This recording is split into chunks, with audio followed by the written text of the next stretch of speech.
Hi, my name is Alaina, and I'll be presenting on hypercalcemia, or the result of calcium overload in the body. So yeah, this is when the level of calcium in the body is too high. There's a lot of different causes and symptoms, and it's a potentially very serious and life-threatening issue. So it must be treated, based on the cause of it. So, there's different causes, and you have to address that particular cause in order to treat hypercalcemia properly. So some of the different causes of hypercalcemia could be hyperparathyroidism. This is the main one. So this is when an overactive or enlarged parathyroid gland starts producing too much PTH. So this is parathyroid hormone. You see here kind of the protein structure of it. And that can cause release of calcium from the bones. If there's too much, then it will increase the level of blood calcium. Supplements can cause hypercalcemia, although this is more rare. You'd have to take a lot. A sedentary lifestyle, if you're not putting enough stress on your bones, then they can start to degrade and break down, and so they'll release their calcium back into the bloodstream. And then some diseases, certain types of cancer, tuberculosis, sarcoidosis, can all cause hypercalcemia or elevated blood calcium. And then the main one, hyperparathyroidism, I want to talk about briefly. So the thyroid gland is the larger red structure, and then the parathyroid glands are those smaller structures there, and this position is positioned in the body here in the neck.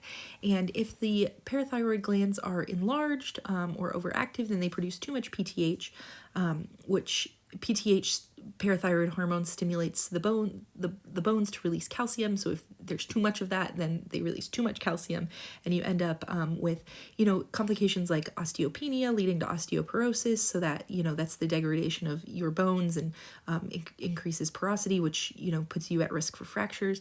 It also can cause accumulation of calcium in the kidneys, leading to kidney stones, which are very painful to pass because they're very sharp, and the urethra is very small that they have to pass through. It can also lead to hypertension, which puts stress on your heart, puts stress on your eyes, different parts of your body when you have that high blood pressure.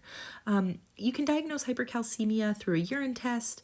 You can diagnose it through a DEXA bone density scan. That's the image you see there, is kind of what that would look like, and that just can assess bone loss or bone weakening.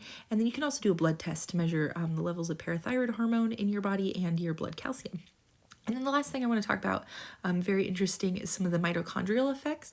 So when there's an accumulation of calcium in the cells and in the mitochondria, it gets in the way of ATP synthesis. So this buildup just reduces the rate of synthesis possible in the mitochondria, leading just towards a lessened production of energy. And some causes of this are, if these, you see that at the bottom there, the voltage gated channels, if those are, focused more on, increasing, or getting more, pulling calcium out, that uses up O2 and electron transport pumps that could be used in the production of ATP. And so because those are busy trying to correct for the calcium imbalance, then those systems can't produce ATP, leading towards some oxidative stress on the cells, and leading towards depolarization, which can just collapse the whole system and lead to significant cell death. So it's something that needs to be addressed quite quickly. Here are my references. I used Mayo Clinic, I used the National Health Institute, and I used a Johns Hopkins website. Thank you so much. Have a good day.